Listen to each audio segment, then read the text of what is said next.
I'm live. Not really live. Sorry about this, but I'm actually in the bath. So I can't ignore this. Unfortunately, there's been a non-runner in the 130 at Ascot, and this is the race. And I tell you what,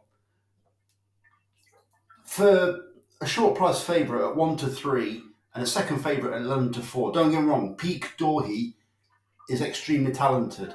But you take him 1 to 3 about a horse, first time off a wind operation. All right, I understand it was a long time ago. It was in July, but I think there's plenty of angles to see how these horses can get beat. So Peak Dorhey, first time run off a wind operation, 1 to 3, no thanks. They're not going to go hard on it in case something goes amiss. And they had the wind operation because something did go amiss on the last run. What's saying it's not quite sorted? I'm sure you're going to hear vibes saying, "Oh yeah, everything's fine and dandy." Well, maybe it is, but 1 to 3 in a 4-runner race when you can see the prices below are huge. For me, it's too much to overlook. So I'll be recommending another bet very shortly, and it's literally to a couple of quid or pennies. Dashel Drasher. It's got okay form over chasers, decent form, the second best form in this race. But it's regularly been hurdling recently. It's now, albeit a very talented one, 11 years old. Yeah. First time out this season. Don't get me wrong, it runs well fresh, but it's 11 years old. It's a hurdler, or has been hurdling for a very long time now. It has got plenty of really good chase form, but question marks once again. And then there's a huge jump. And I'm prepared to take on at big prices, sorry, at small prices, with big prices, Phlegmatic and Hidden Deaths. They've both got a lot to find on the first and second favourites. But both of them are fit, both of them are running pretty well.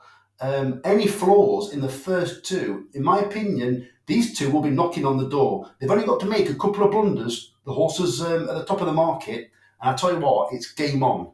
Don't get me wrong, Phlegmatic disappointed last time, but in my opinion, it was never even put in the race. It travelled well towards the back. I'm a bit gutted, really, the fact that there's an on-runner, but I was always wary of that, and to be fair, didn't surprise me one bit.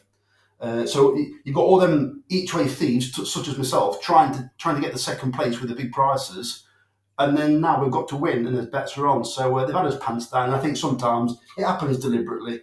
Not saying Gary Moore's doing it deliberately, but don't get me wrong, the bookies aren't here to help us. So yeah.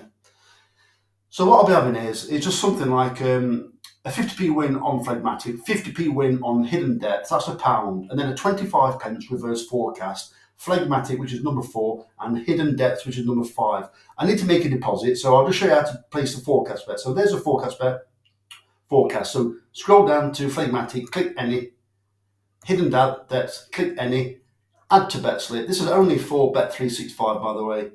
I need to make a deposit, as I said. So put your stake in, so you'll put 0.25. So there you go, 0.25. Comes to 50p. As I said, two 50p wins as well on the other two outsiders. I think it makes the race much more interesting, and I think you've got a genuine shout. There's probably also some alternatives. Lengthen the odds. Right. Bet without. So you can even go there if you wanted to. Why not there? A couple of 50p wins. Even if Peak Door wins a race, or Peak Dorhey, you've got Phlegmatic at 6 to 1 to basically come second behind Peak Dorhey, or even win the race. But then you've got Hidden Depths also without Peak Dorhey at 10 to 1. If anything happens to Peak Dorhey, I think Dashel Drasher could get beat. So yeah, quite why I will back Dashel Drasher at 1 to 8 without the favourite, I don't know. But anyway, make your own minds up. Let me know what you think, and apologies for being in the bath. So I wish you the very best of luck. Let me know what you fancy in the comments below. So enjoy, sit back, have a drink, and watch the racing. Oh, and don't forget, the football bet is in the description and the first comment of the first video. So I wish you the very best of luck once again. Charlie Winters, over and out. Cheers, mate.